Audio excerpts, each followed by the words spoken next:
L'Afrique, avec ses vastes terres arables et sa diversité climatique, possède un potentiel agricole immense qui pourrait renforcer non seulement la sécurité alimentaire du continent, mais aussi sa position sur les marchés internationaux.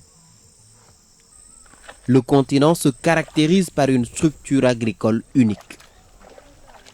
D'après un rapport du nouveau partenariat pour le développement de l'Afrique et de l'Union africaine, on dénombre environ 33 millions de petites exploitations de moins de 2 hectares en Afrique, représentant ainsi 80% des fermes sur le continent.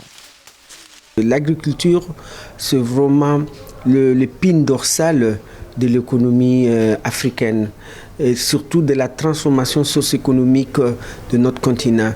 Nous avons presque 60% de notre population qui vivent dans le monde rural. Et si on regarde le format, qui sont les agriculteurs africains? La plupart d'eux, ils sont des gens vulnérables, n'ont pas accès ni à la terre, ni aux finances. Et ça pose un problème.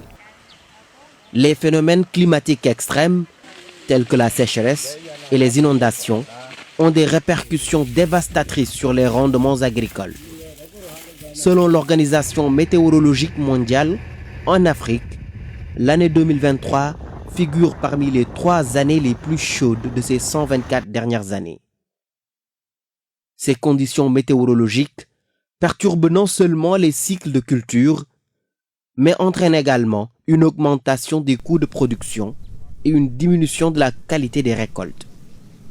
L'agriculture africaine fait face à de nombreux défis qui sont assez souvent rappelés. Donc les effets du changement climatique, si on vous dit que 25% des terres agricoles en Afrique sont dégradées et cette dégradation continue toujours. Donc c'est un des piliers de la production agricole qui est aujourd'hui une contrainte majeure pour les producteurs.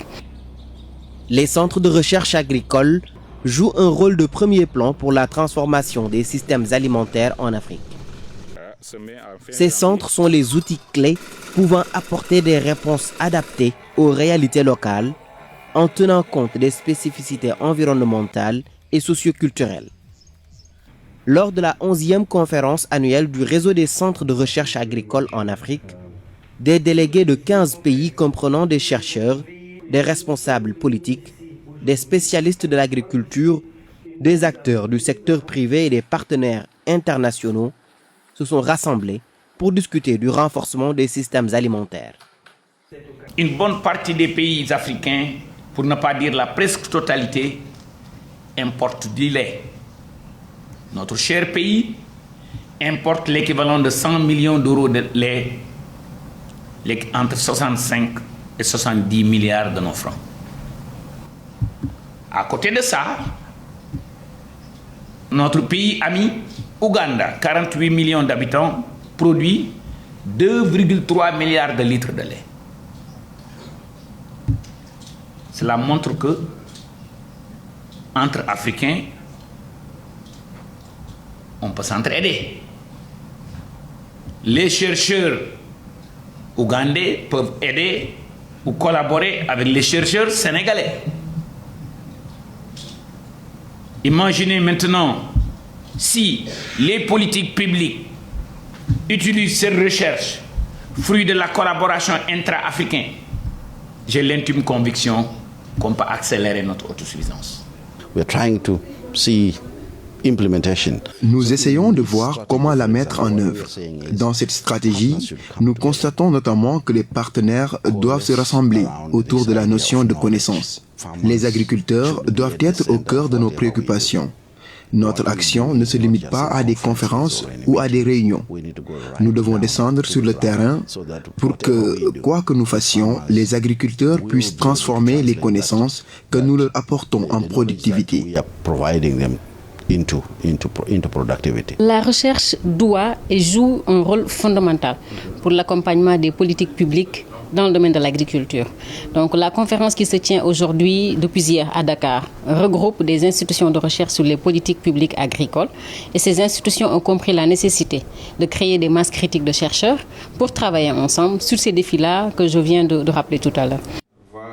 La recherche et le développement sont essentiels dans l'innovation et l'amélioration des pratiques agricoles. Mais ces deux domaines sont souvent confrontés à des difficultés liées à un financement insuffisant. Pour surmonter ces obstacles, il est important de renforcer les crédits budgétaires nationaux alloués à ce secteur et d'améliorer l'accès à des services bancaires appropriés. Nos agriculteurs dépendent trop des saisons de pluie, ce qui impacte grandement la production. C'est pourquoi les banques et les institutions financières ne sont pas disposées à les financer. Les investissements dans ce secteur sont faibles. Mais pour que l'agriculture atteigne le niveau que nous souhaitons, nous devons la gérer comme une entreprise. Nous devons la rendre rentable, nous devons rendre l'agriculture attractive, nous devons ajouter de la valeur, nous devons utiliser la technologie. La faible mécanisation des exploitations agricoles, souvent de type familial, constitue un frein majeur à l'amélioration de la productivité et de la rentabilité des cultures sur le continent.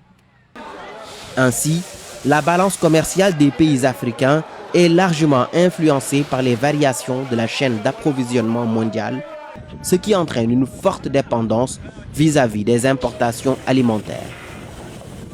On a vu ça.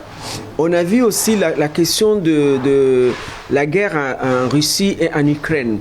On est dépendant de ces deux marchés de 30% de céréales et de 30%, presque 27 à 30% de fertilisants. Et quand il y a eu cette crise, il n'y avait pas d'exportation vers ce marché-là. Et nous, on voulait importer, on ne pouvait pas à cause de problèmes de la guerre. La zone de libre-échange continentale africaine constitue une opportunité significative pour le commerce en Afrique. Elle a le potentiel d'accroître les échanges de produits agricoles et de diminuer la dépendance aux importations en provenance de l'extérieur du continent. Et au niveau de mon département, nous avons élaboré une initiative qu'on appelle le CAP, de Common Africa Agropack. Nous voulons vraiment servir de cette zone de libre-échange pour faire des agroparcs industriels au niveau des frontières. Nous avons déjà commencé avec le Ghana et la Côte d'Ivoire sur le problème du cacao. On est en train de voir comment est-ce que ce modèle-là peut fonctionner pour aller à d'autres cultures. Nous avons aussi entre le Zimbabwe et la Zambie sur le céréales et le lait. Le secteur agricole en Afrique présente un potentiel considérable. Le continent dispose de terres cultivables et de ressources en eau suffisantes pour augmenter significativement sa production. Face à la croissance démographique et à l'arrivée de millions de jeunes sur le marché du travail, chaque année, il y a lieu de promouvoir des secteurs à fort potentiel d'emploi et l'agriculture se distingue comme un grand marché porteur.